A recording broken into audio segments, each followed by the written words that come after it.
Bismillahirrahmanirrahim. Assalamualaikum warahmatullahi wabarakatuh. Anak-anak, mudah-mudahan kalian tetap sehat dan tetap jaga kesehatan ya. Baik, sebelum pembelajaran dimulai, seperti biasa, alangkah baiknya kita berdoa terlebih dahulu ya. Berdoa dipersilahkan. Amin. Berdoa selesai. Baik anak-anak, materi hari ini yaitu masih tentang teks persuasif. Namun sebelum melanjutkan ke pembahasan materi, di sini Ibu akan menyampaikan tujuan pembelajaran pada pertemuan kali ini, yaitu tujuannya kalian diharapkan mampu menelah struktur dan kebahasaan teks persuasi yang berupa saran, ajakan, dan pertimbangan tentang berbagai masalah aktual. Itu tujuan pembelajaran pada kesempatan kali ini ya. Kita lanjutkan. Nah, untuk mengulas materi sebelumnya itu tentang pengertian teks persuasif. Kita ulas sebentar ya bahwa teks persuasi ini merupakan sebuah teks yang memiliki tujuan mengajak, membujuk, ataupun menyuruh para pembaca untuk melakukan sesuatu sesuai dengan apa yang disampaikan. Kemudian ciri umum teks persuasi ya.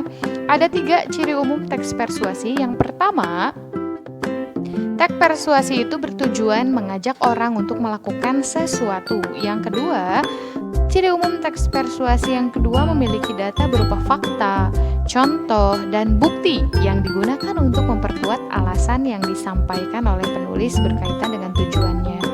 Dan yang ketiga, mengandung kata-kata ajakan seperti kata ayo, marilah, dan laksanakanlah.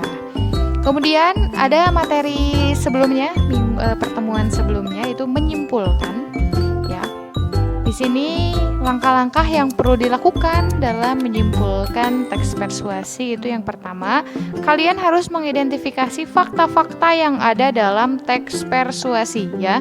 Kemudian data yang sudah kalian dapatkan itu dianalisis dan dikomentari sebagai wujud simpulan berupa pernyataan. Nah, itu kilas balik materi pertemuan sebelumnya ya. Nah, pertemuan sekarang kita akan membahas mengenai struktur teks persuasi. Nah, struktur teks persuasi itu ada 4 bagian. Yang pertama, bagian pertama itu ada pembukaan ya. Namanya juga pembukaan, berarti bagian ini merupakan awal atau pembukaan mengawali pembahasan topik permasalahan yang diangkat. Nah, pada bagian pembukaan ini sifatnya opsional, artinya bagian pembukaan ini boleh ada, boleh juga tidak ada ya. Kemudian struktur teks persuasif yang kedua itu ada tesis ya. Nah, tesis ini di dalam teks persuasi itu berisi gagasan umum penulis dari topik yang diangkat. Kemudian ada struktur teks persuasi yang ketiga, yaitu ada argumen ya. Nah, argumen ini memuat alasan berupa bukti yang dapat mendukung tesis. Argumen berupa pendapat penulis yang menjelaskan lebih mendalam tentang tesis yang diyakini kebenarannya melalui pengungkapan fakta-fakta. Jadi, di bagian struktur argumen ini berisi fakta-fakta ya. Fakta-fakta, alasan yang berupa fakta atau bersifat fakta yang dapat mendukung tesis, bagian tesis. Kemudian struktur yang keempat itu ada rekomendasi ya. Nah, rekomendasi ini merupakan bagian penutup dari teks persuasi ya. Bagian ini berisi ajakan, saran, atau pertimbangan positif agar pembaca mengikuti atau melakukan hal yang telah disampaikan pada tesis dan diperkuat dengan argumen berisi fakta-fakta oleh penulis. Nah, itu keempat struktur teks persuasi beserta penjelasannya ya. Kemudian kita lanjutkan. Nah, di sini ada contoh sebuah teks yang sudah dianalisis strukturnya ya. Nah, di sini kalian bisa cermati struktur teks persuasi berikut. Kalian bisa mencermatinya. Nah, di sini ada judul, kemudian tesis. Nah, kenapa Bu nggak ada pembukaan? Ingat, pembukaan satu struktur dalam teks persuasi, yaitu pembukaan, itu sifatnya opsional.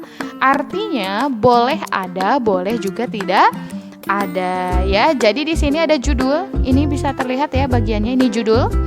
Kemudian paragraf pertama di dalam teks persuasi itu dinamakan tesis ya. Kemudian paragraf keduanya, paragraf ketiga itu adalah argumen, dan paragraf keempat adalah argumen. Kemudian paragraf terakhir itu adalah rekomendasi. Ingat, paragraf terakhir itu rekomendasi. Kenapa ada di akhir, Bu? Karena struktur rekomendasi ini merupakan salah satu bagian penutup dalam teks persuasi ya. Sampai sini sudah paham ya? Kita lanjutkan. Nah, sekarang adalah kebahasaan teks persuasi. Ada beberapa unsur kebahasaan dalam teks persuasi yang harus kalian ketahui ya. Yang pertama, unsur kebahasaan dalam teks persuasi yaitu kata kerja yang menyatakan penjelasan. Nah, kata kerja ini biasanya banyak digunakan pada bagian pembukaan dan penyampaian tesis. Contoh kata kerjanya merupakan ialah dan adalah. Itu contoh kata kerjanya ya. Contoh kata kerja yang menyatakan penjelasan diantaranya merupakan ialah dan adalah.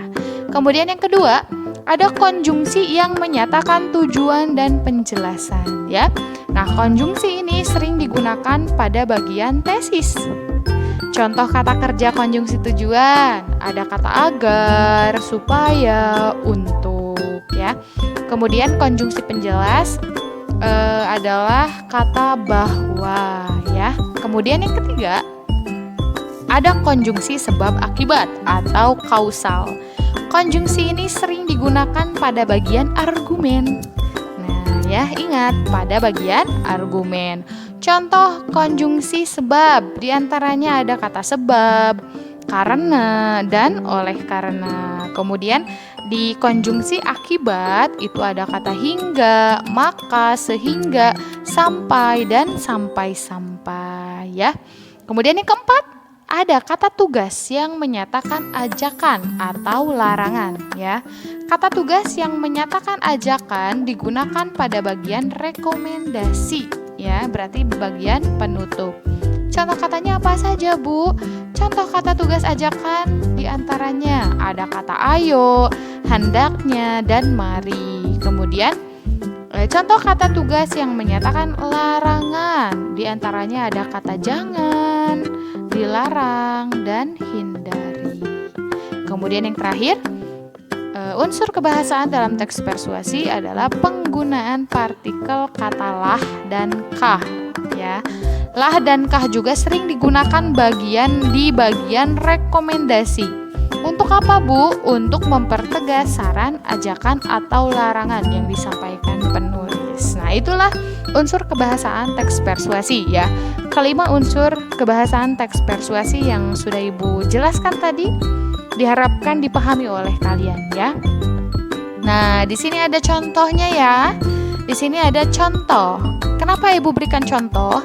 Karena untuk memperjelas penerapan unsur kebahasaan pada teks persuasif. Lihat, ada kata yang ditebalkan hurufnya. Nah, itu merupakan unsur kebahasaan teks persuasif ya. Seperti kata merupakan, itu merupakan kata kerja penjelas. Kemudian ada kata karena, itu adalah kata kerja sebab atau sebab akibat atau kausal. Kemudian ada akibatnya dan ada marilah. Marilah itu kata ajakan ya. Itu. Nah, ini contohnya ya. Mudah-mudahan apa yang Ibu sampaikan bisa dipahami oleh kalian. Nah, setelah kalian menyimak video penjelasan materi yang Ibu sampaikan tadi, di sini ada tugasnya ya, tugas individu buat kalian. Tugasnya itu kalian mengisi bagian rumpang dalam teks persuasi berikut dengan unsur kebahasaan yang sesuai. Tadi kan sudah belajar ya unsur kebahasaan teks persuasif. Nah, sekarang kalian coba isi bagian rumpang itu dengan unsur kebahasaan yang sesuai ya. Ingat, tugasnya dikumpulkan di Google Classroom. Nah, terima kasih. Ada kata terima kasih. Mudah-mudahan apa yang Ibu sampaikan bisa kalian pahami dan juga bisa bermanfaat untuk kalian ya. Terima kasih sudah menonton video penjelasan pembelajaran pada hari ini di mata pelajaran Bahasa Indonesia kelas 9 semester genap ya. Mudah-mudahan kalian tetap ada dalam lindungan Allah Subhanahu wa taala, tetap mematuhi protokol kesehatan, jaga kesehatan, dan jangan lupa untuk sholat 5 waktu. Terima kasih banyak anak-anak. Billahi taufiq wal hidayah. Wassalamualaikum warahmatullahi wabarakatuh.